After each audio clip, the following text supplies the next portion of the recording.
मीराबाई कैसे समा गई थीं श्री कृष्ण की मूर्ति में।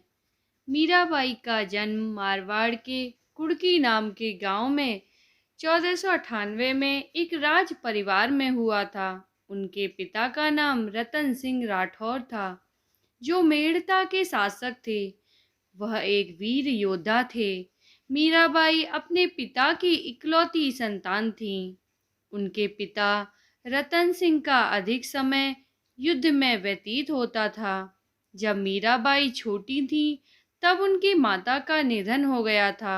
उनका लालन पालन उसके दादा राव दूधाजी की देखरेख में हुआ था, जो योद्धा होने के साथ साथ भगवान विष्णु के बड़े उपासक व भक्ति भाव से ओतप्रोत थे। एक दिन राजमहल के सामने से एक बारात निकली। मीरा तब छोटी थी। दूल्हा बहुत ही आकर्षक वस्त्र पहने हुए था। मीरा ने उसे देखा तो आकर्षित हो गई और अपने दादाजी से कहा, मुझे भी ऐसा एक दूल्हा ला दीजिए, मैं उसके साथ खेलूंगी। मगर बालिका मीरा को दूल्हे के बारे में कुछ पता नहीं था। मीरा के दादाजी ने श्री कृष्ण की एक मूर्ति मीरा को देते हुए कहा, देखो यही तुम्हारा दूल्हा है, इसकी अच्छी देखभाल करना। अब मीरा को जो चाहिए था उसे वह मिल गया। मीरा प्रसन्न होकर उसे स्वीकार कर ली। वह उस मूर्ति के साथ हमेशा खेलती रहती और उससे ऐसा व्यवहार करती मानो श्री कृष्ण ही उसके पति हों।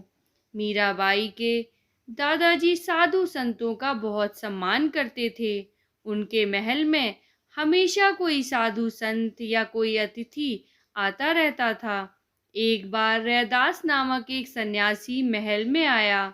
रैदास संत रामानंद के शिष्यों में से प्रमुख थे, जिन्होंने उत्तर भारत में वैष्णव संप्रदाय का प्रचार किया। उनके पास श्री कृष्ण की एक सुंदर मूर्ति थी। वह उस मूर्ति की स्वयं पूजा करते थे। मीराबाई ने उस मूर्ति को देख लिया और उसे मांगने लगी। सन्यासी कुछ देर पश्चात महल से चले गए, मगर मीरा उस मूर्ति के लिए हठ करती रही। यहाँ तक कि उसने उस मूर्ति को पाने के लिए भोजन करना छोड़ दिया था। किंतु अगले दिन सुबह रैदास वापस राजमहल में लौट आए और उन्होंने श्री कृष्ण की मूर्ति मीरा को दे दी।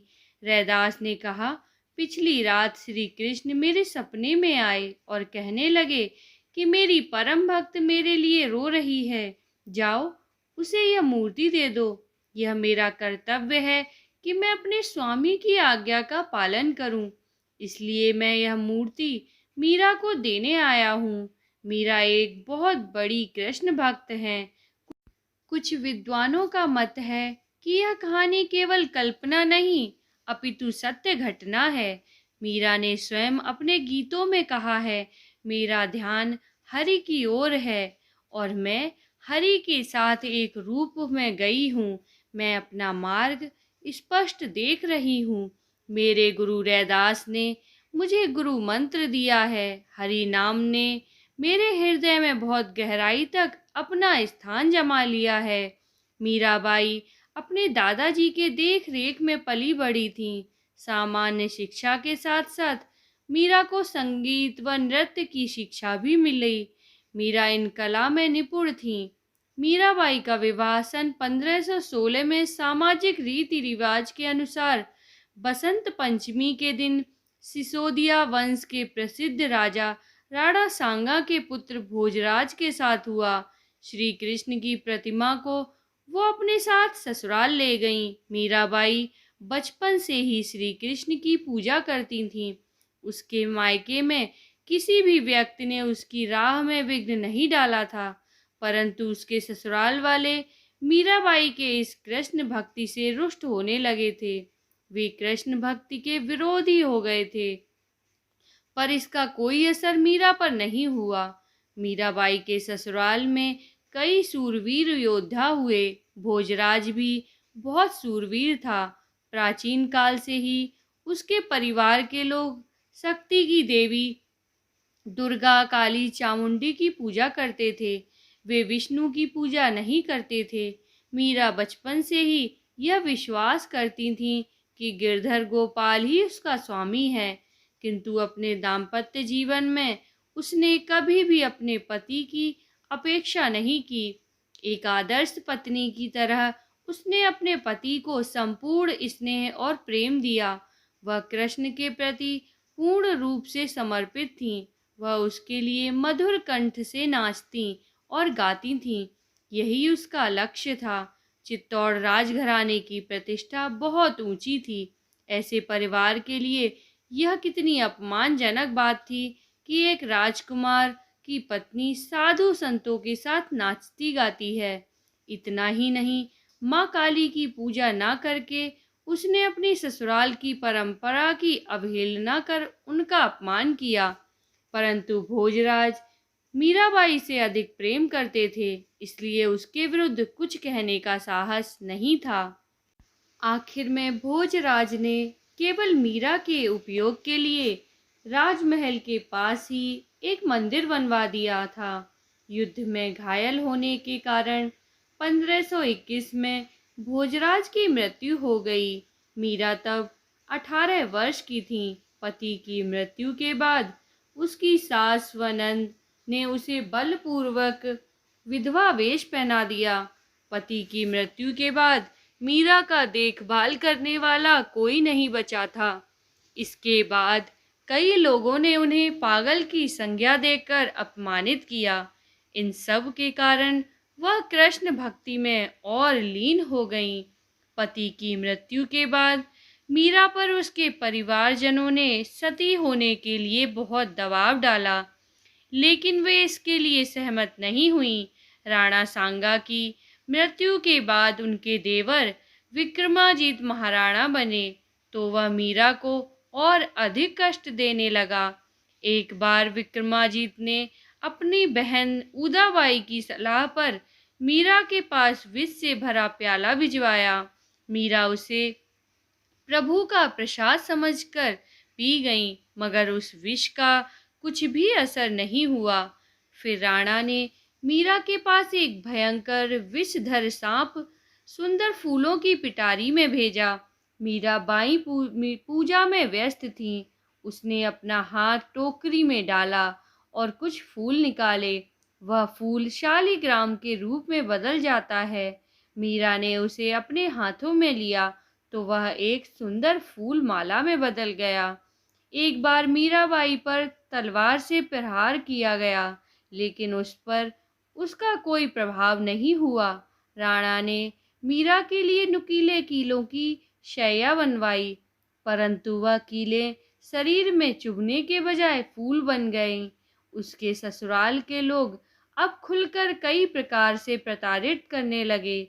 उस पर आरोप लगाने लगे कि मीरा ने कुल की मर्यादा को धूल में मिला दिया है। किंतु मीराबाई समाज में महान संत और कलयुग की राधा के नाम से जानी जाने लगीं। समाज के लोग कहते थे कि उसे देखना और चरण स्पर्श करना बड़े सौभाग्य की बात है। वे उसे ईश्वर का स्वरूप मानते थे। राणा ने कभी मीराबाई को प्रत्यक्ष रूप से मारने का साहस नहीं किया। उसे भय था कि स्त्री को मारने से पाप लगता है।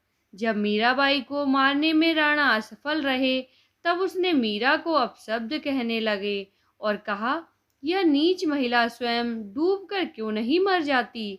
जब मीराबाई को राणा के नियत के बारे में पता चला, तो वह स्वयं सोचने लगी कि यदि वह डूबकर मर जाए तो उसके ससुराल वालों को बहुत शांति मिलेगी और वह भी भगवान श्री कृष्ण से हमेशा के लिए मिल जाएंगी। सारी बातों का विचार करके मीरा नदी के किनारे पहुंच गईं और खड़े होकर श्री कृष्ण से प्रार्थना करने लगीं, हे मेरे प्रभु, मुझे अपनी शरण में ले लो। और इसके बाद वो नदी में कूदने जा ही रही थीं कि एक आवाज ने उसे रोक दिया।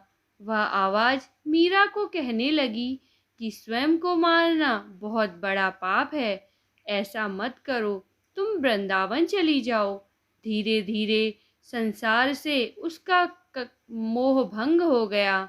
कष्टों और अत्याचारों के कारण मीरा ने अपना परिवार त्याग दिया।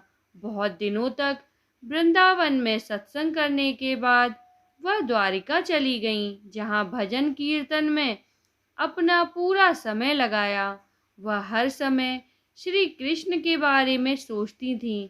राजस्थान में मीराबाई बहुत अधिक लोकप्रिय हो गई थीं, परंतु प्रतिष्ठित घराने उसे अपनाना नहीं चाहते थे। मीरा के प्रति राणा के अत्याचार की बातें चारों तरफ फैल गई थीं। रतन सिंह की हत्या कर दी गई और उसके बाद उदय सिंह गद्दी पर बैठा और सोचा कि साधुओं के संग मीरा अकेली रहेंगी तो उसके प्रतिष्ठित परिवार के लिए यह बदनामी की बात होगी। इसलिए उसने मीरा को चित्तौड़ लौट जाने को कहा, परंतु मीरा इसके लिए बिल्कुल तैयार नहीं हुई। उसने चित्तौड़ जाने से मना कर दिया। उदय सिंह समझ गया था कि मीरा उसके कहने से वापस नहीं लौटेंगी। उसने चित्तौड़ से 5 ब्राह्मणों को मीरा से अनुरोध करने के लिए भेजा कि वह चित्तौड़ लौट जाएं। मीरा सोचने लगी कि वह वापस राजमहल में जाएंगी तो वह वही पुरानी बातें फिर दोहराई जाएंगी। इस समय मीरा की आयु लगभग 48 वर्ष की थी। जब उसके पति भोजराज जीवित थे, उस समय भी राजमहल में श्री कृष्ण की भक्ति में उसे कठिनाइयों का सामना करना पड़ता था। मीरा ने मंदिर में शरण ली। उसके पति के निधन को 25 वर्ष हो गए थे, परंतु उसका परिवार अभी भी उसकी हत्या करने का प्रयास कर रहा था। इसलिए मीराबाई अपनी प्राण रक्षा हेतु उन सब से दूर द्वारका चली आई थीं। उसने यह संकल्प कर लिया था कि केवल श्री कृष्ण से ही संबंध रखेंगी और किसी से नहीं रखेंगी। ब्राह्मणों ने मीराबाई को समझाने का बहुत प्रयास किया, मगर मीराबाई उनके साथ चलने के लिए तैयार नहीं हुई। मीरा का तो एक ही उत्तर था, मैं नहीं जाऊंगी। तब उन ब्राह्मणों ने कहा, यदि आप हमारे साथ नहीं चलेंगी तो हम यहीं पर अन्न छोड़कर अपने प्राण त्याग देंगे। ब्राह्मणों की बात सुनकर मीरा बड़ी विचित्र स्थिति में फंस गईं। वह नहीं चाहती थीं कि इन ब्राह्मणों की मृत्यु मेरे कारण हो। कुछ सोचकर मीरा ने ब्राह्मणों से कहा कि आप लोग रात भर मंदिर में ठहर जाएं, और अगले दिन चित्तौड़ चलने के लिए वह राजी हो गईं। ब्राह्मणों को यह जानकर बड़ी प्रसन्नता हुई और वे मंदिर में ठहर गए। जब ब्राह्मण सुबह उठे तो मीरा वहां नहीं थी। उन्होंने मीराबाई को बहुत ढूंढा, पर कहीं पता नहीं चला। मीरा तो नहीं मिली, किंतु उसके वस्त्र रणछोड़ जी के मंदिर के सामने पड़े मिले। उसके भक्तों ने यह निष्कर्ष निकाला कि शायद वह अपने प्रिय परमेश्वर गिरधर से जा मिली हैं। मीराबाई श्री कृष्ण की मूर्ति में तो नहीं, पर श्री कृष्ण के रूप में परमात्मा में समाई थीं। मीरा ने उसे दुख देने वालों और दुर्व्यवहार करने वालों के साथ कभी भी बदले की भावना अथवा घृणा और खराब व्यवहार नहीं किया। उसके प्रेरणादायक व करुणामय जीवन चरित्र से ऐसा प्रतीत होता है कि एक भक्त अपने परमेश्वर के लिए हर प्रकार की कठिनाइयों को शांत रहकर सह सकता है। यदि आपको यह कृष्ण भक्त मीराबाई की कहानी अच्छी लगी हो तो प्लीज़ लाइक और शेयर करें और सब्सक्राइब करें। कहानी सुनने के लिए धन्यवाद।